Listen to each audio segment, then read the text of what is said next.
Good evening. Forgive me if my voice doesn't sound as strong as you want it to be, because I'm coming from the clinic. I've been working all day. So, diabetes reversal. Usually when I say diabetes can be reversed, I get a lot of different reactions. Most of the people just look at me as if I'm from a different planet. They think, what are you talking about? For 10 years, for 15 years, for 8 years, my doctor has told me that I'm diabetic and I'll be diabetic for the rest of my life.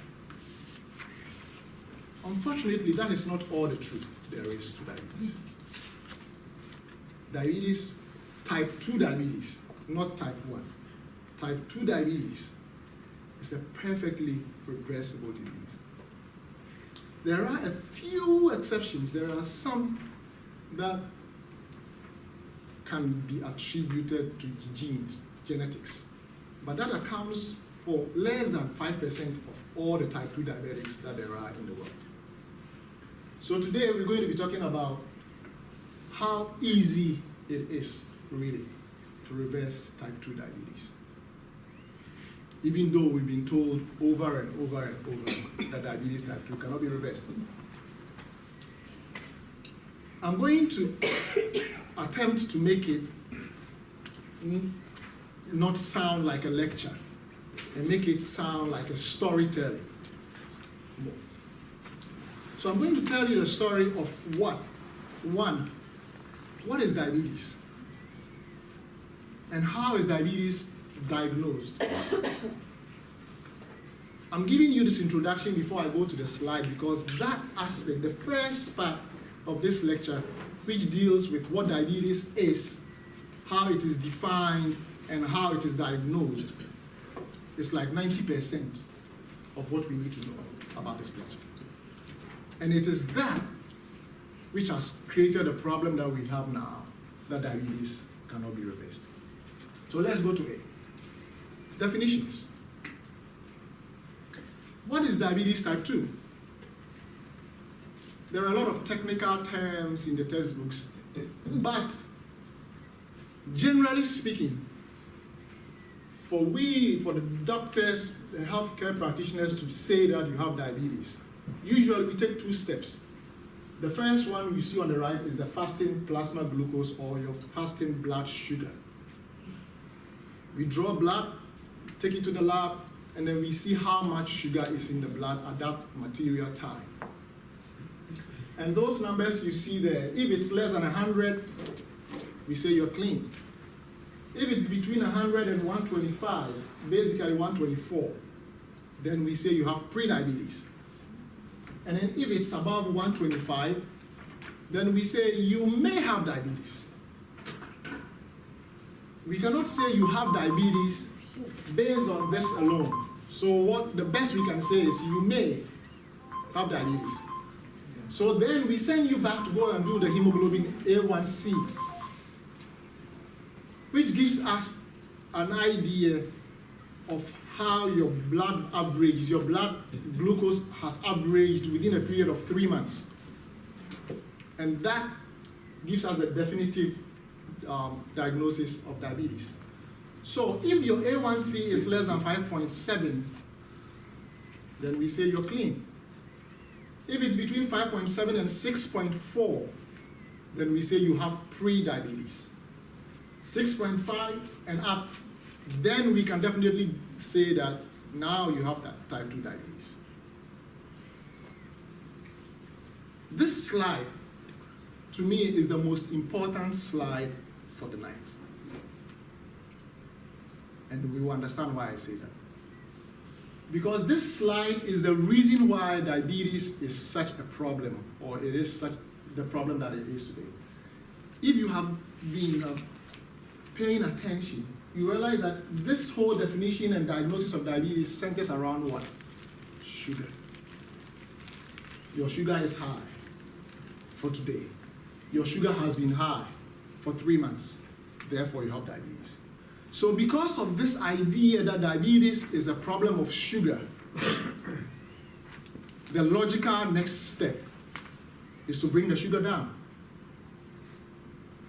And so, as soon as you're diagnosed with diabetes type 2, the next step would be to try and bring the sugar down by giving you medication. And there are medications, there are steps to follow. Usually the first line medication is metformin.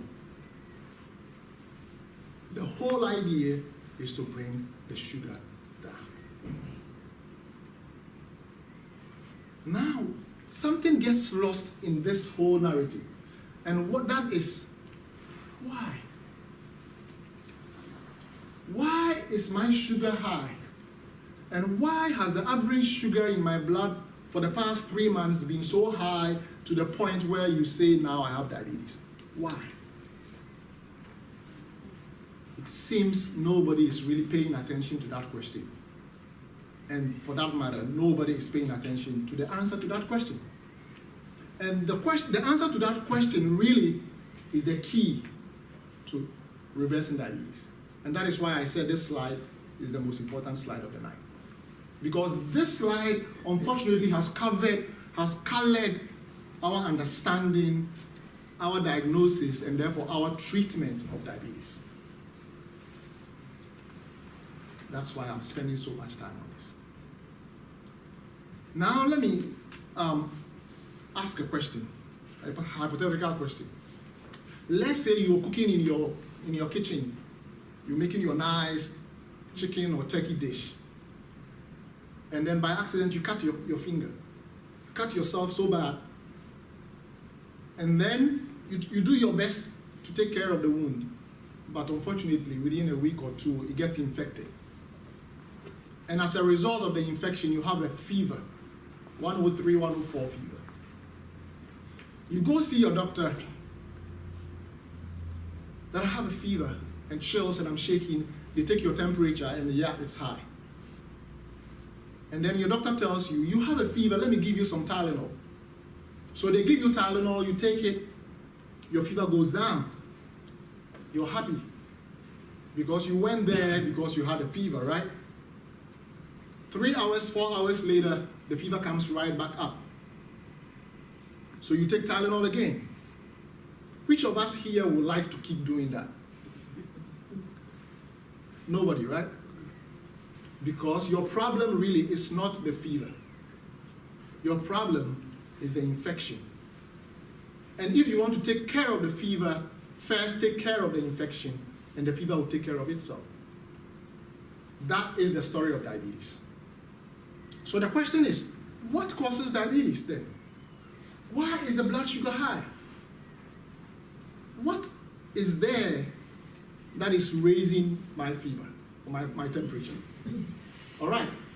Now, I'm going to answer that question by taking you all the way to Japan to tell you the story of Japan. And this story will also help us understand that most of what we've been told that diabetes type 2 is purely genetics, unfortunately, is not all there is to diabetes. Yes, there is an element of genetics to it, but like I said, that is less than 5% of those who have done everything, tried everything, and yet the diabetes doesn't go away. There are some like that, but 95% or more of the type 2 diabetics that are there has nothing to do with genetics. So Japan, prior to 1960,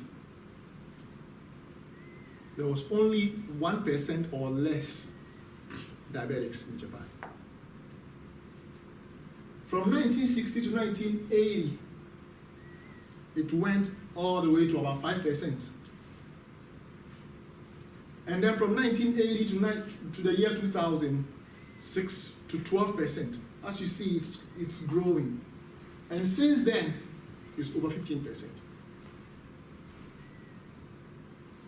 Wait a minute. From 1960 to the year 2000, that's about how many years? 40 years.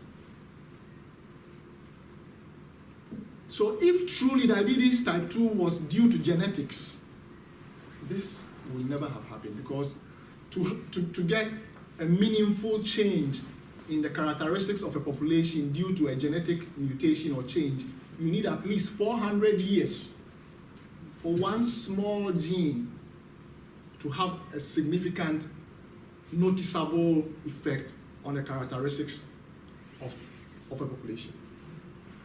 Just 40 years. It's not genetics. So now the next question is, what happened in Japan from 1960 to 2000 that raised the diabetes rate from less than 1% to over 15%? Now let's look at the dietary trends in Japan from that time. On the left, you see the fat, how much fat Japanese were consuming, and on the right, you see how much carbohydrates the Japanese were consuming. In 1960, you see they were consuming less than 20 grams of fat a day. And if you look at the trend, their fat consumption kept climbing from 1960 to 2000. And then their carbohydrate consumption came down from over 300, over 400 grams a day, down, and the graph kept going down. Now, they are consuming less than 100 grams of carbohydrates. All right, now let's look at the next slide. Now let's look at the diabetes prevalence versus weight. And you see that as the weight goes up, from 1960 onwards, goes up, so does the prevalence of diabetes. So if we compare this to this, the previous one, we see that the fat grams goes in the same direction as the obesity graph and same as the diabetes graph. So, based on this, I'm sure we're beginning to have an idea what causes type 2 diabetes. But there's more stories to tell, so let's move on. Let's go into the medical literature, into science. Because, like I said in the beginning, every physician who has paid attention to that question, why, and who has dug in the literature to try and find the answer, will find it, because it's there, it's published. This is not some secret science or somewhere, it's in the journals. And this is 1935. A doctor called Harold Hemsworth in England. He conducted a controlled experiment. And his conclusion was that the blood sugar changes in response to the amount of fat you eat in your diet. 1935. And if the amount of sugar in your blood is what leads us to say eventually that you have diabetes, then we can extrapolate that to say that the risk of getting diabetes is related directly to the amount of fat in the diet, like we saw in the Japanese story. Let's move on and come down to our time. Someone will say, oh yeah, but that was 1935, that was a long time ago. Things have changed. This is 1991 in the San Luis Valley of Colorado. A doctor did a research. He followed 134 pre-diabetic patients for 3 years. And his conclusion eventually was that just an increase of 40 grams of fat increased the risk of diabetes by 60%. And 40 grams of fat is not a lot at all. It's not. Number two, now we are looking at how to create diabetes. From here, we want to create it. And then afterwards, we'll reverse it. In the Harvard nurses study, they followed 85,000 pre-diabetics. They followed them for 16 years. 3,300 out of those became full-blown diabetics. And the outcome was that the change from pre-diabetes to diabetes was 91% related to lifestyle.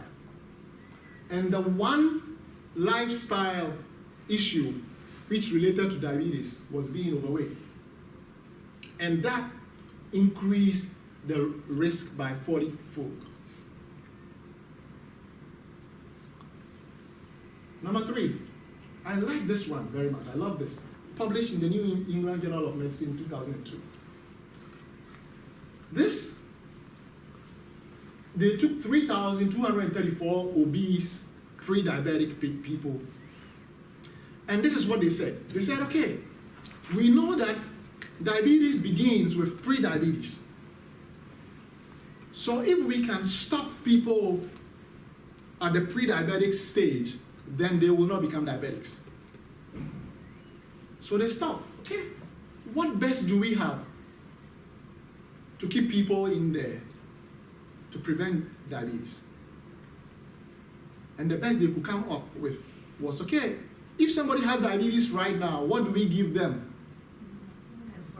Metformin.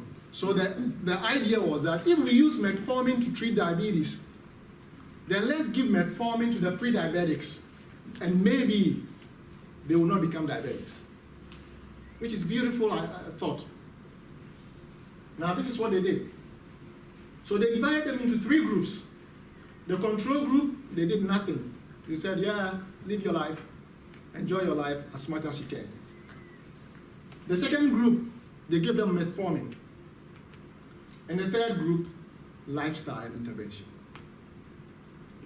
The control group, 29% of them became full-blown diabetics in 3 years.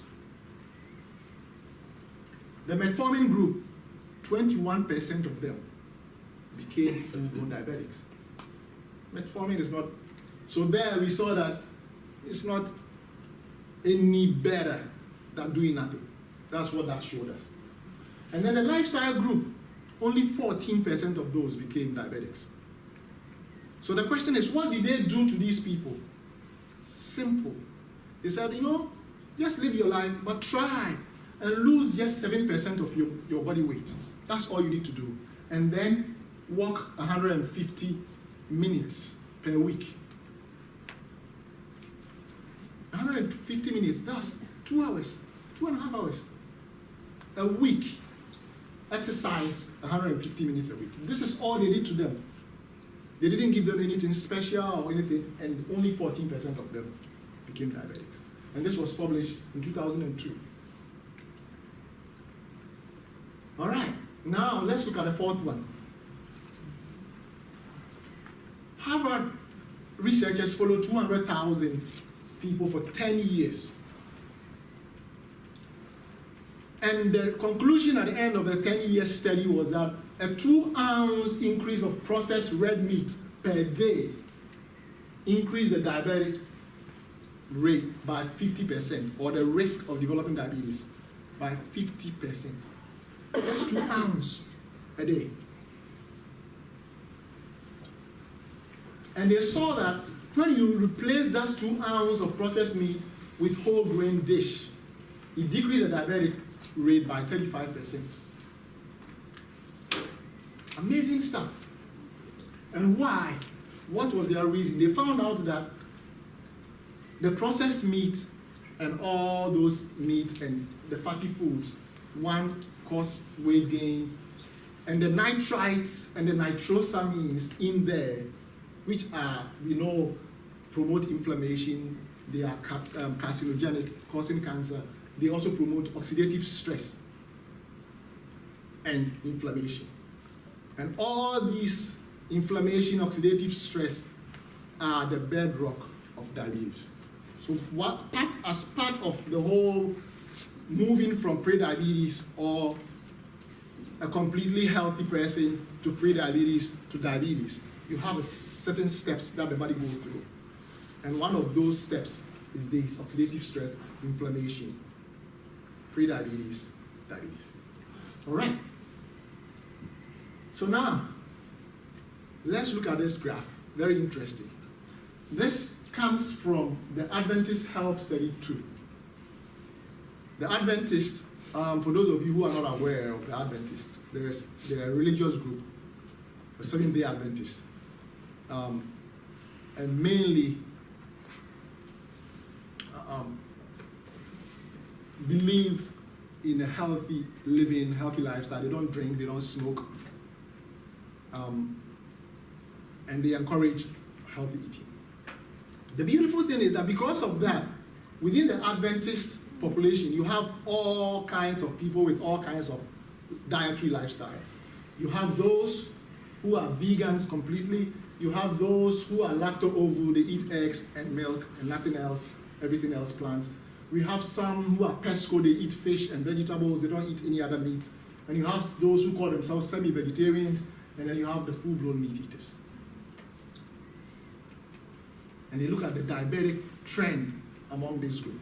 And you see that the more you move from plant-based to animal foods, the more you move towards diabetes. So when you look at it like this, it becomes so beautiful, it becomes so clear, because this group, in fact, there is no group that has been studied like this group in America. And when you go to Loma Linda, California, where most of the population of this group is located, it's one of the blue zones, place where people live to be over 100 years. There's no secret. It's this. That. All right, so now let's answer the question together. After all this, what do you think causes type 2 diabetes? Sugar. Fat. Thank you. So type 2 diabetes is not a sugar problem. It's not a sugar disease. It is a fat problem. And this has been there, it's in the research. Unfortunately, we are not paying attention to it like we should. And even when we do, we approach it the wrong way. And that is why most diabetics, as soon as you're diagnosed, you get metformin and you get a statin to help reduce the cholesterol. But that is coming after the fact. It's like treating the fever instead of treating the infection. Dr. Dennis Burkitt. This doctor is great. I love him. He made an observation. He went to the Pacific island of Nauru a long time ago. This was somewhere in the 30s. He was a missionary, Dr. Burkitt. He did a lot of charity work. And in that island, when he went in the 30s, diabetes, high blood pressure, heart disease was almost non-existent. 30, 40, 50 years later, he went back to Nauru. And when he went there the second time, 1/3, 30% of the population had diabetes, high blood pressure, heart disease, metabolic syndrome, high cholesterol. 30% of the population. The question was, what happened between the first visit and the second visit? When he first went there, Nauru was a colony. It was colonized by the British. And so they were ruled by the British and they were poor. And between that visit and the second visit, Nauru had become independent from the British. But when they became independent, they became rich overnight because Nauru had discovered phosphates, which were used to make fertilizers and for preserving food and making drinks, making a lot of things. And they were mining the phosphates. So the Nauruans became independent, took over the phosphate mine, and they decided to spread the wealth among the citizens. So they became rich. They moved from poverty to riches overnight. And so they decided, hey, I couldn't afford my favorite burger or my favorite sausage or hamburger or whatever. Now I can afford it. So they started eating like us, like how we eat here in America. And that was the only thing that happened. And so when he went back, 1/3 of the population was diabetic, hypertensive, hyperlipidemic, and all these unfortunate metabolic syndromes they had. Now this is the one that I love even more. Dr. James Anderson of the University of Kentucky. He conducted an experiment. He took his medical students and he grouped them into two. One group of medical students, he said, look guys, we are going to prove this theory that sugar causes diabetes. And I want to disprove it, but everybody says it's sugar, so let's prove it. So the first group, he gave them a diet of 65% fat. And then the second group, he gave them a diet of 5% fat and 1 pound of sugar a day. How can anybody eat a pound of sugar a day? Beautiful. So what he did is that he hid all that sugar in juice, in pastries, in... Still sugar. It's a lot of sugar, yes. I'm reading this, and there's going to be a mistake here. 1 pound. Oh, no. He hid it and stopped. What was the result? 7 weeks. In 2 weeks, everybody who was eating that high-fat diet was testing diabetic range within 2 weeks. And then the sugar group, it went on and on for 11 weeks. Not a single diabetic was produced. So his conclusion was that, yes, sugar is bad for you, but sugar doesn't cause diabetes. Yes, if you already have diabetes, sugar is not your friend because it will make it worse. But sugar is not the original cause of diabetes. The cause of diabetes is fat. And the research is there, we know, which describes what a phenomenon known as endomyocellular lipotoxicity. This $1 million statement or word is just a way of saying that you have fat poisoning your muscles.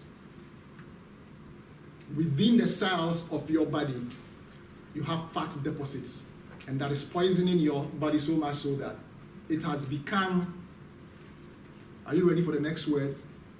Insulin resistant. And that is why the technical name for diabetes type 2 really is insulin resistance. And so this should have rung a bell for us to keep asking, okay, wait a minute, what caused the insulin resistance? And that answer would have been found. So the solution is not cutting out carbs like we've been told. Don't eat carbs, don't eat carbs. That is not the problem. The solution should be cut your fat consumption. Now let's look at what everybody here is here for. How do you reverse it?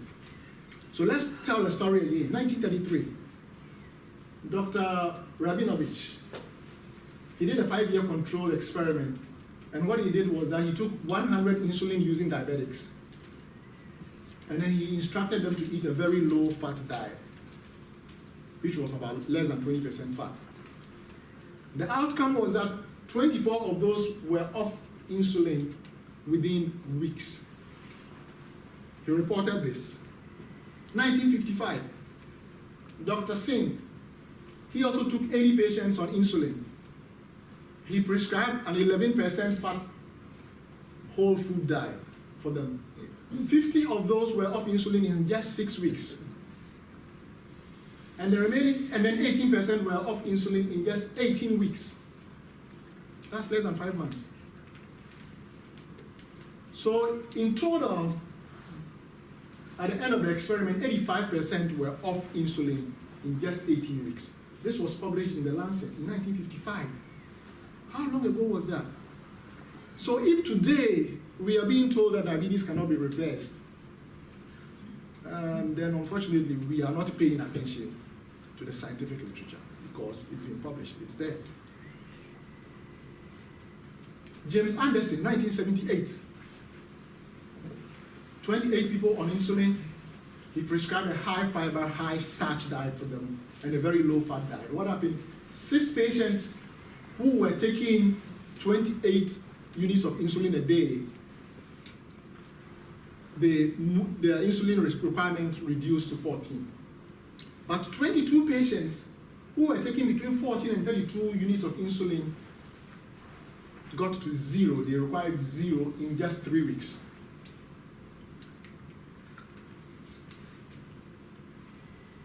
In 1983, the Predican program, 44% of all type 2 diabetics, within 4 weeks, they were off of their insulin.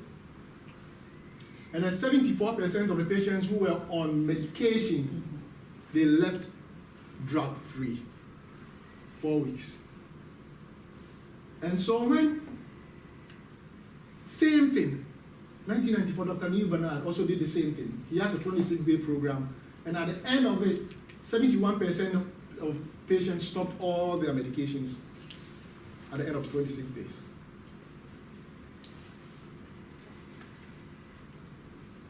And this is a program called a CHIP. They also follow the same pattern, low-fat diet of 15 to 20%, saturated fat, no trans fat, no cholesterol, high fiber, high antioxidant phytochemicals, low caloric density, as you want. Just eat as you want. There is no caloric counting. That's the part that I love. You don't have to count calories or how many grams of sugar am I getting. You don't have to do any of that. As long as you're eating the right kind of food, low in fat, low in saturated fat, low in animal protein, your diabetes can be reversed. Okay? So now let's look at why we have the problem we have. This is the American Diabetic Association's idea of how to treat diabetes and their idea of how we should eat. In 1921, they said, oh, if you are diabetic, eat a 70% fatty diet, 10% protein and carbohydrates, 20%, because they thought it's a sugar problem.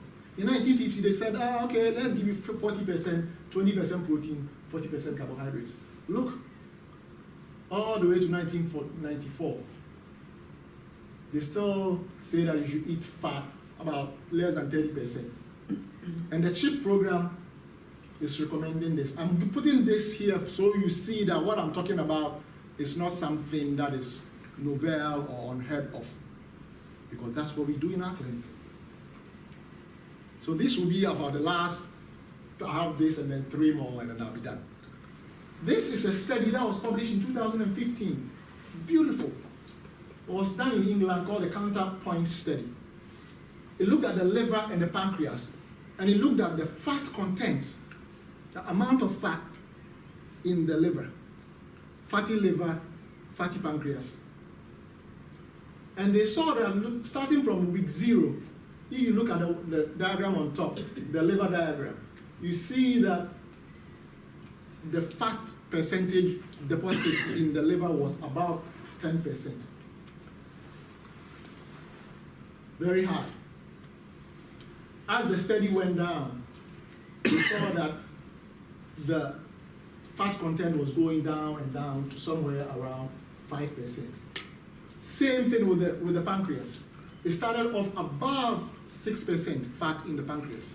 And then as the study went on, it came down to 8%. And then on the right side, when you look at the insulin sensitivity, how sensitive their bodies were to insulin, you saw that starting from 0, week 1, the sensitivity was less than 5%.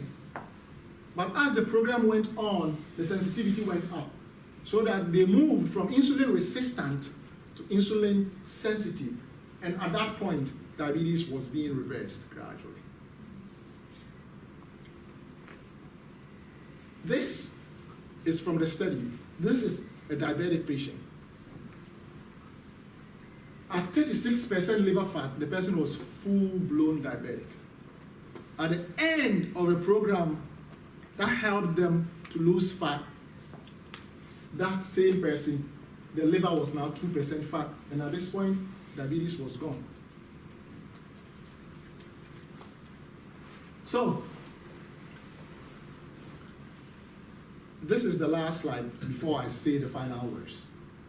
The same Professor Anderson of the University of Kentucky said this. He said 50 to 75% of insulin using type 2 diabetics and 80 to 90% of those on pills could normalize their blood sugars and be off medication within weeks if they changed their diet. It was said in 1980. I use this quote as my last because if you're talking about diabetes, the research, how long and how deep, there is no greater name than Dr. Anderson. And this is what he observed. This is our clinic on 120 Webster Square Road. And so what do we do there? If you look here, the counterpoint study, you saw what they did. They gave them 800 kilocalorie diet a day. We think that Americans, we like our food. You know, we like to enjoy our food, so we can't do 800. What we do there is we help you first to understand this principle that diabetes type 2 can be reversed by looking at not the sugar but the fat, and looking at the meat, looking at the animal protein. If you look at that and you understand that this is what I need to get under control to reverse my diabetes, you have won the battle 50%. And we help you with that.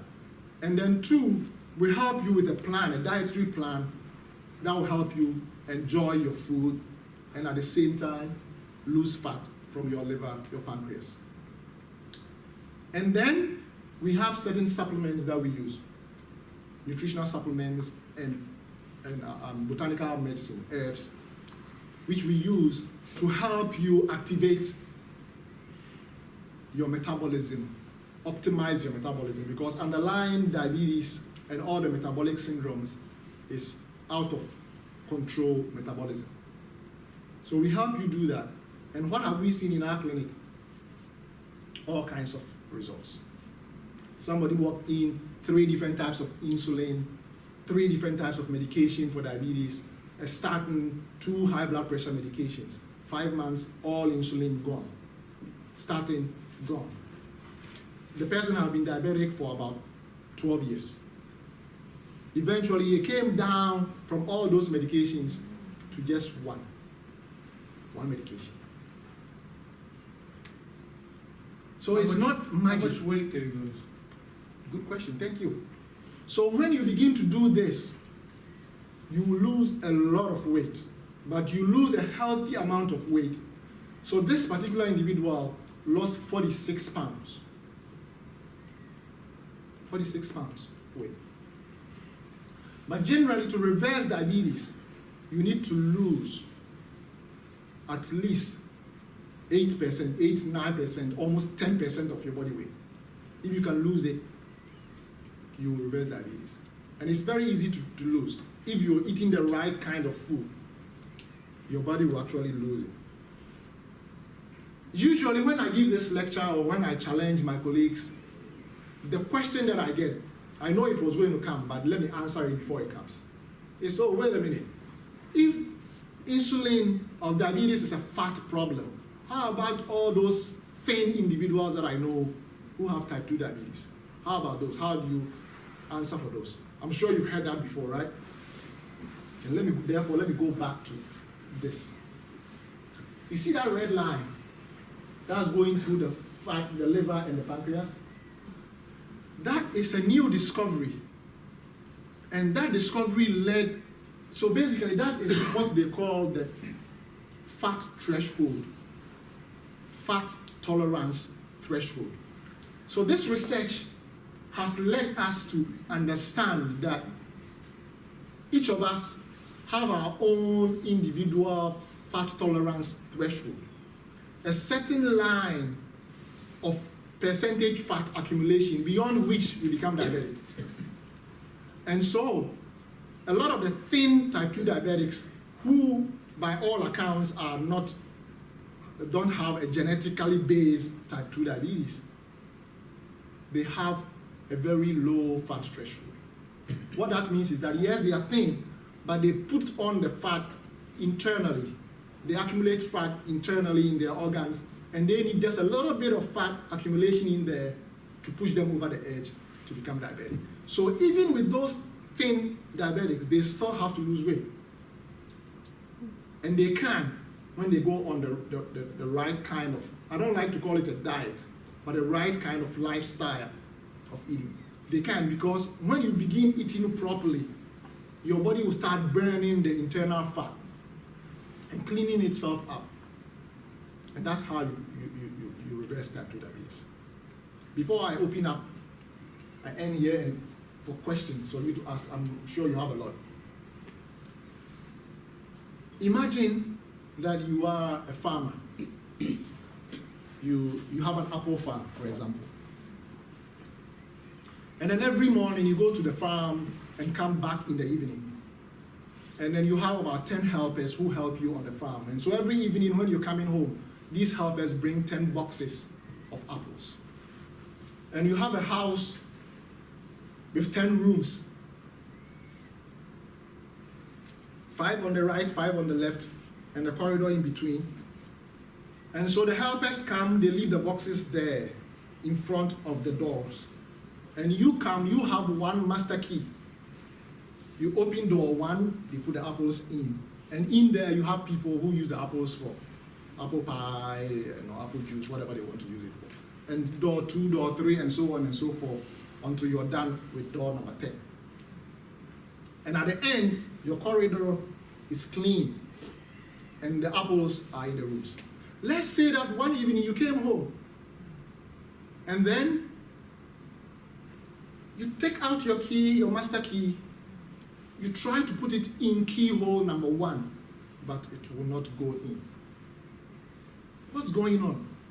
You try and then you see that, oh, wait a minute, somebody has waxed up all the keyholes. So you have the right key, but the keyhole is waxed up. You can get all the, what do you call it, the key specialists, the locksmiths in Connecticut and the whole of US to make extra copies of that master key for you, as many copies as you want. You will not be able to get into that room. Because the problem is not a key problem, it's a wax problem. Same thing with diabetes. Our problem is not that we can make insulin. And that is why when we get insulin, we don't get better, we get worse. Our problem is a fat problem, and the fat is acting like wax, waxing up the cells and making them insulin resistant. What we need is a mechanism of lifestyle change that will clean the cells of the fatty wax and make it sensitive again to the insulin. Usually when we become insulin resistant, what happens is that our pancreas doesn't understand that, because our pancreas produces insulin, and insulin is supposed to do its work, drive sugar into the cells. Therefore, when the pancreas produces insulin, if the insulin is not working, the pancreas gets confused. It's like, oh, wait a minute, what's going on here? Maybe I didn't produce enough. So it keeps pumping insulin, and then it gets to a point where the pancreas is exhausted. At that point, your doctor will say, you know what? You're not making enough insulin, let's give you insulin. Then they add insulin to your treatment. Solution to that, beginning from the beginning. Clean up your system and become insulin sensitive, and you will never need insulin in your life. And if you are on insulin right now, through that lifestyle, you can actually reverse it, and your need of insulin will become 0. And eventually, you can reverse diabetes type 2. I've seen it in my clinic, I see it all the time. People who have been fired by their endocrinologist say, I don't want to see you anymore because you are not being compliant. But he knew in all his heart that he's done everything that he was told to do. But he said, his doctor said he wasn't being compliant, he was fired. He came here, we helped him. Within 6 months, 0. So thank you for your attention. I now open the floor for any questions, if there are any. Yes, ma'am. At what part do you feel like chemicals in the water and things like Diet Coke confound all of those studies that, vis-a-vis the fat? Because in the olden days, people ate a lot more fat than they do now, but they do a lot more things like Diet Coke and drink plastic containers. And how does that affect your metabolism or your insulin resistance? Yes, so there are a lot of studies out there that tie a lot of these chemicals, that associate them with diabetes. So, pesticides, for example, is one.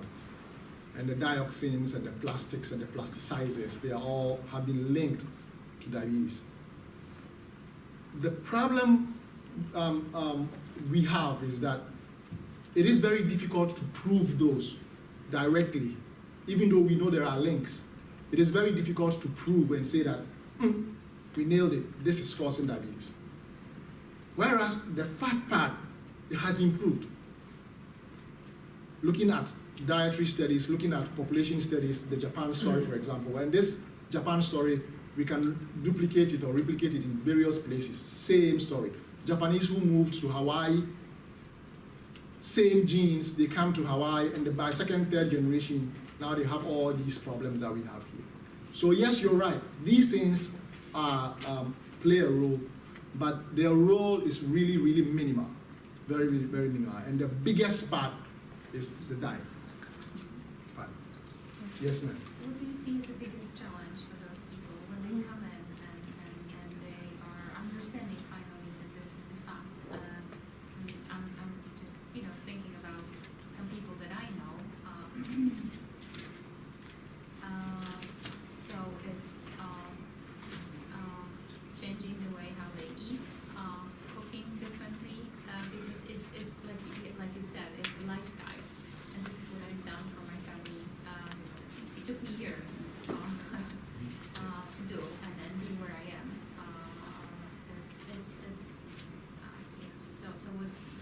Where are the challenges for people? So the challenges are really threefold. The first one is that a lot of people find it very difficult to accept the fact that, oh, wait a minute, my doctor is a very smart doctor. And I can't believe that he or she hasn't told me this all these years. So the fact that he or she hasn't told me this and he or she is very smart, a lot of people find it difficult to believe, to accept the fact that it can be so simple when their very smart doctor has not told them. That's the first challenge that we get. And so most people, that's the biggest hurdle they have to overcome. That yes, your doctor may be smart and all, but unfortunately, the system of medical training is heavy on pharmaceuticals. Smart, diagnose, order the test, match the test and the diagnosis and the signs and symptoms to the prescription drug, excellent. Doctors do very well with that. But when it comes to lifestyle, stop eating this, stop drinking this, eat this instead, drink that instead, do this and do that, bad. Because unfortunately, that doesn't get a lot of attention in medical training. And so that is the biggest problem that a lot of people don't realize. Then the second challenge is a lot of people are used, they love what they love. So it's very hard to tell somebody to stop eating something, because the idea that food that is generally accepted as healthy food can be hurting me is very difficult to accept. So people say, oh, but I thought this is healthy. And I have people tell me that, oh yes, when I was diagnosed at the hospital, I was sent to a nutritionist or a dietitian who's qualified, and this is what she or he told me to eat. And so that's the second obstacle that we have to get over, that yes, it's true, but unfortunately, when it comes to diabetes, the dietetic and the nutritional advice that we get in the hospitals is not different from the pharmaceutical approach of managing it. And then the third obstacle to overcome, or the third challenge, is that of the family, where a lot of family pressures. You're like, oh man, you're messing up our fun. Now we can't go out anymore. Now we can't have our weekend steaks. Now we can't do this. And a lot of people don't want that to be what do you call it? The ones who are messing up all the fun in the family. But once you get past all these three obstacles and you get to the point where you're like, okay, and now I realize that this control is in my hands, and you are motivated, you can do this. I can tell you stories upon story, but let me tell you one. There was a gentleman who was eager. He was getting ready to retire, and so he was selling his house He and his wife, they were in the process of selling their house and moving to Florida. And then he had some surgeries to go through. He had to do prostate surgery because he had an enlarged prostate, and it was very enlarged, so they had to operate. So during the pre-operation medical exam, they found out that, oh, wait a minute, you have diabetes. And no surgeon who knows what he or she is doing would operate on you if your blood sugar is not under control, because you can get infected and the wound will not heal properly and all that. So they said, oh, wait, let's postpone the surgery. Let's get your diabetes under control first. So they gave him metformin. And then his wife was a patient in our clinic. So his wife told him, you know, let's go to this place and let's go see Dr. Opoku. I heard he's treating diabetes. So he came. We put him through this process. At the end of 4 months, diabetes was gone. His prostate had reduced to half its size, so he didn't need the surgery anymore.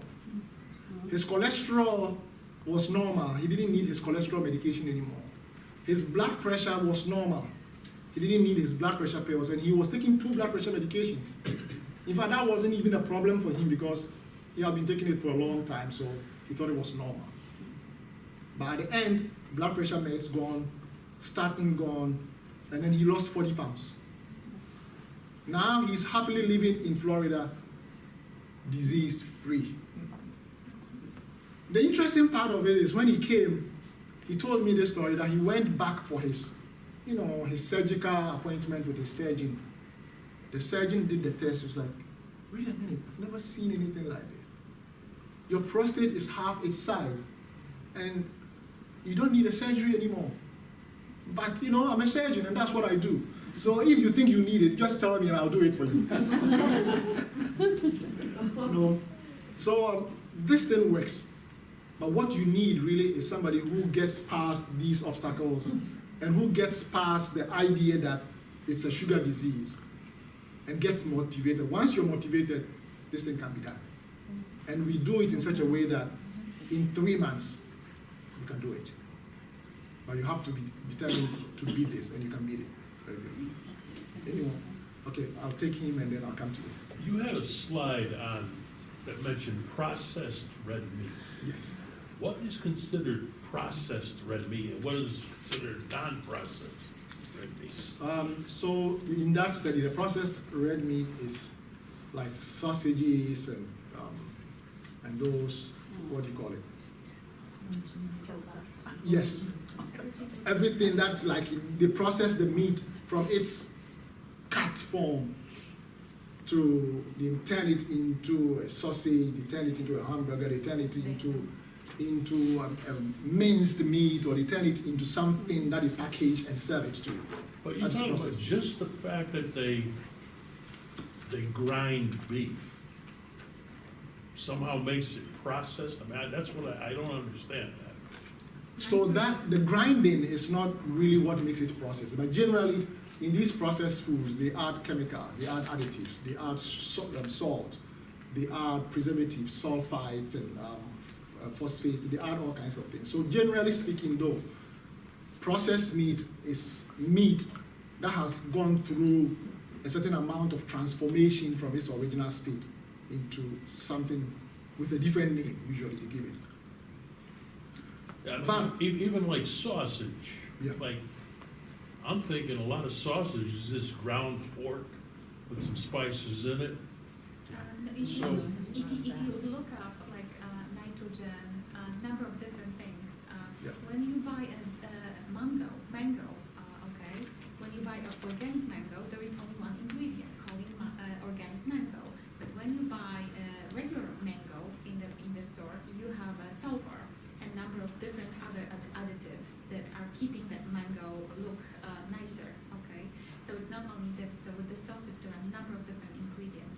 So if you would look at the package next time, Right. on top of the meat, you will see five or some other different things there.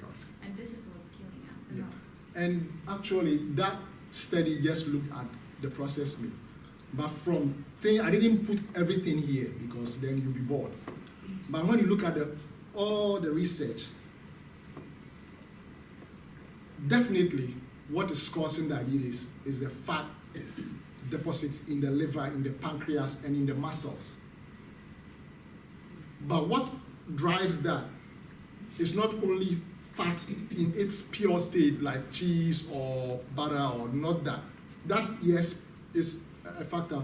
But what really drives it is meat, animal protein. That's what really drives it. And so every program that has been successful at dealing with this has to cut your meat consumption to the very barest minimum or none at all, and cut your overall fat consumption to a very, very, very minimum. And what I usually tell my patients is that, give yourself a challenge. I had one particular patient. He came in crying because he was ready to sell his business. He couldn't walk anymore. He couldn't work. Joint pain, aches, his diabetes was out of control. And he said, Doc, I like what you're showing me. I have a shortened version of this slide and I showed it. I like it. I cannot believe it. But I can never stop eating my steak and my meat. So I had a bet with him. I said, okay, let's have a bet. Just 1 month. Give yourself 1 month. And stop eating it for 1 month. If nothing happens, eat whatever you want. And don't come here again. He said, okay, I can do that. He came back a month later. He was like, I can't use some of the words he used here. But he's like, I'm not eating that again. And before he said he couldn't stop eating it. But he tried it for 1 month. He saw the difference. And now he's a happy, almost plant-based lifestyle, nutrition. So I know it sounds very difficult right now, but what I like to conclude with is that baby steps, every step will provide benefits. But what we are talking about here right now is reversing. We are trying to reverse a disease that has been around for a long time. And to reverse a disease like that, you need radical measures, albeit for a short period of time, 3 months, 4 months. And then after that, you can go back to eat some of the things you enjoy, but this time in a more regulated way. So that's, sir, okay, yeah. So if you go from type 2 to type 1 diabetes, that means the pancreas is dead, so I might as well just eat the sausage? Okay, I'm glad you asked this question. So, and this, I've heard it before, especially when they give you insulin, right?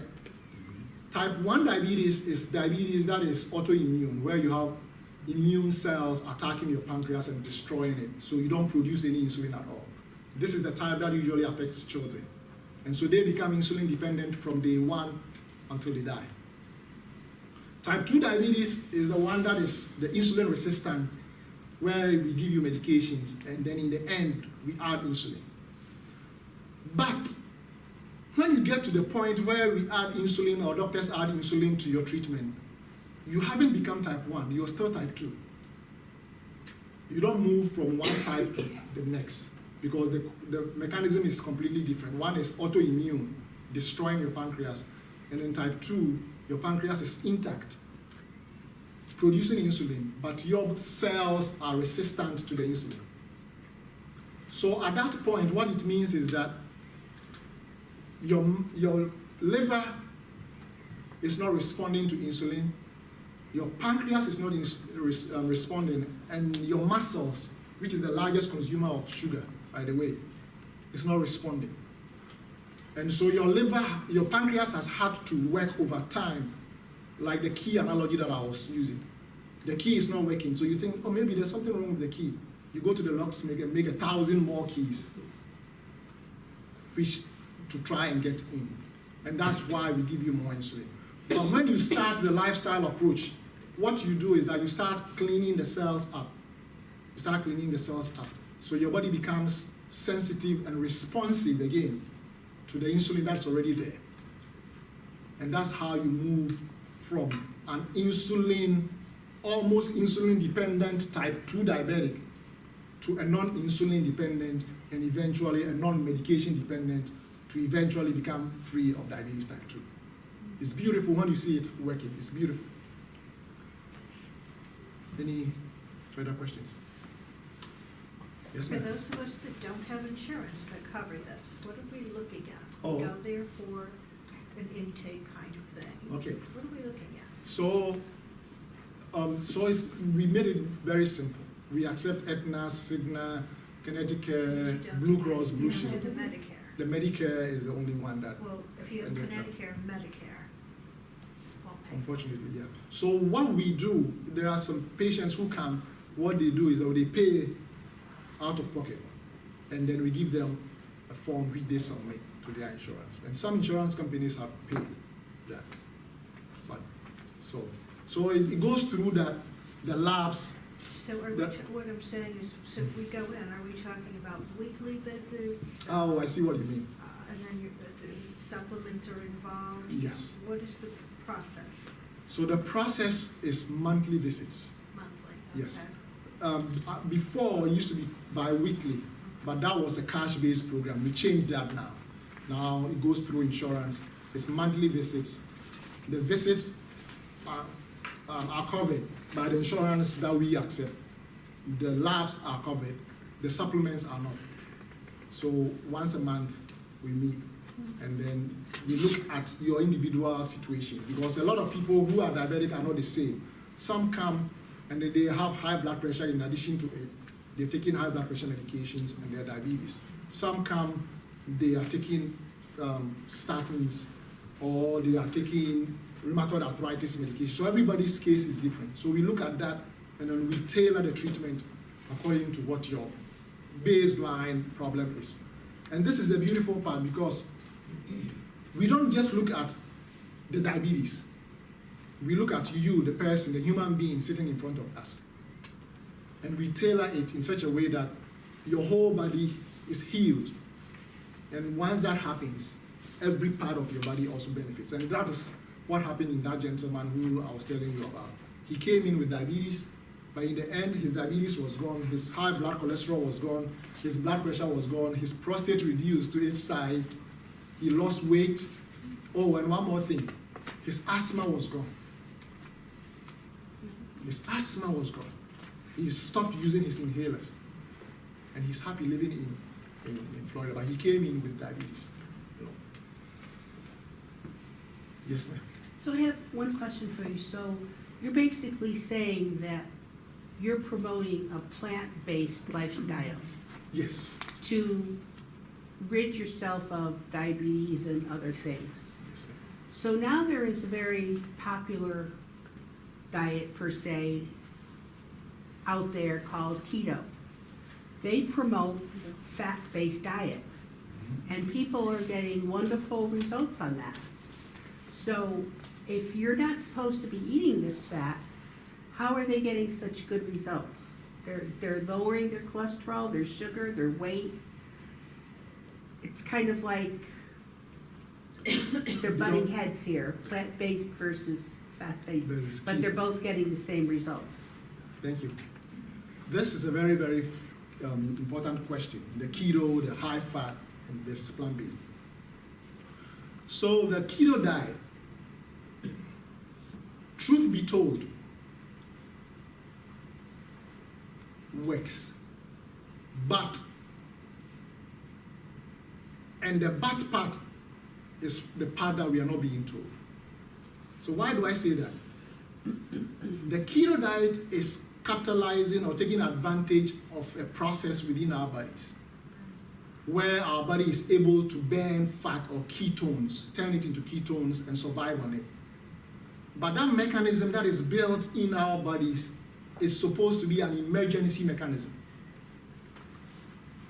Emergency, like when there's drought, when there's famine in the land, when you are trapped in a cage, in a cave somewhere where there's no food, You're talking about the ketones.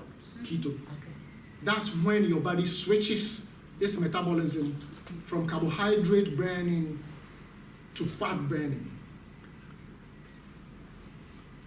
And that is how come we are able to survive during times like that. But at the end of the famine, or when you are found and rescued, you see that people gain the weight back and more. And that's what we see in the keto diet. They go on the keto, they do well, give them 3 months, boom, all the weight is back. Because they were taking advantage of an emergency mechanism. And because the body is smart, the body knows when the emergency is over. And it switches back immediately to try and catch up or recoup what it's lost. And so the keto diet is supposed to be an emergency mechanism, and that is how come we are able to fast for long period. When you're fasting, your body is now actually burning ketones. This program doesn't go all the way to the keto. It uses plant-based, but it teaches your body to start burning fat the proper way.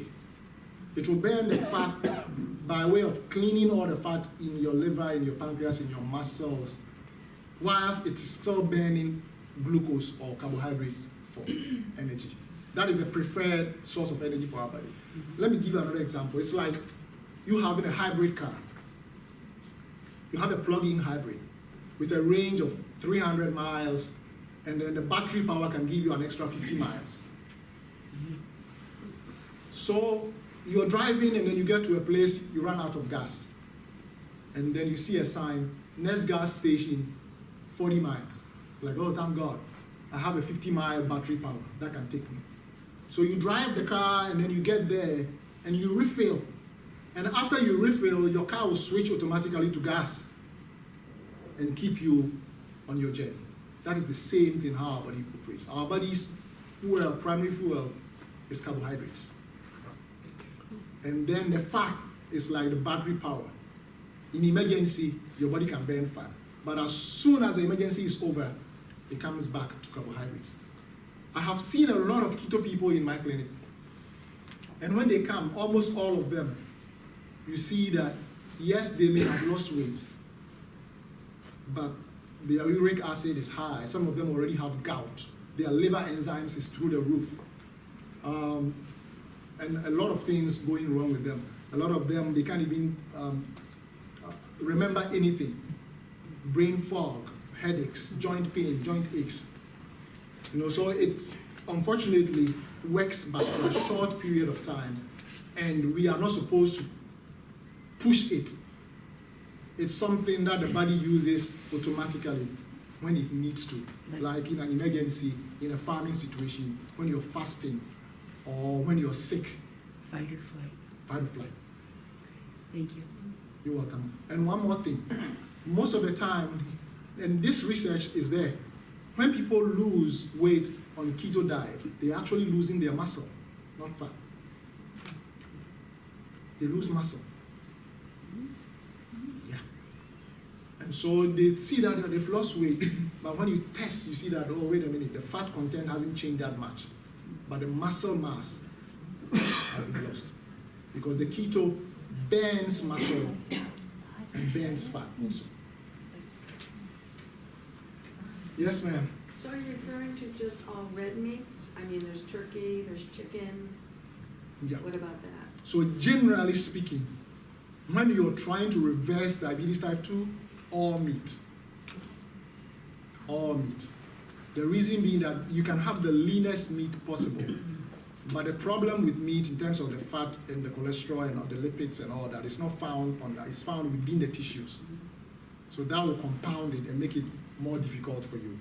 So you get off of all that, and then as and when you get it under control, you can come back to eat some of that, but at a reduced quantity. I saw that, yes, ma'am. What about eggs? Eggs also. No eggs? No eggs. Yes, sir. You had a slide where you were talking about fat levels in your liver and in your pancreas. Yeah. How do they measure How do they measure your fat level in different organs? Yeah, so they have a technique. So this usually, as you can see, this was a study. So they don't measure these on a day-to-day or routine basis. But I mean, is it done through a blood test, or how do they come up with that? There are, like this one, let me show you. No, this is a special type of CAT scan. So they have a special CAT scan, computer tomography and MRI that have been designed to do that. So it will go in and then it will be able to identify what is muscle, what is tissue, what is fat, what is blood vessel, and that is what they use. And it's not, it's a very expensive way of study. So it's not really used routinely, but this was a research that was funded, multi-million-dollar research, so they can afford to do that. But there's another simple way of doing the body composition analysis, where you have simple equipments, you stand on them, you hold, and then it will be able to determine the body composition of fat generally. But when it comes to organ specific, it's basically right now it's done at the research level. So if you go on that program, are you suggesting you go on that program for life? Because if you go off of it again, the diabetes that was reversed will come back? Thank you for that question. And that is, if you remember, I said this is a lifestyle, not a diet. Yes, because diabetes can be caused by fat accumulation, and by so doing, by reducing amount of fat, you can reverse it same way. If you go back to eating that same way again, the diabetes will come back. But therefore what we do is actually, after you're diabetes free, now by virtue of you going through that process, now you know what to eat and what not to eat. You learn how to eat properly. So chances are you're not going to eat the same thing again. And you'll be more measured in terms of what you eat and what not to eat. But generally speaking, at the end of the program, or going through a program like this, you would have become a healthier lifestyle-wise.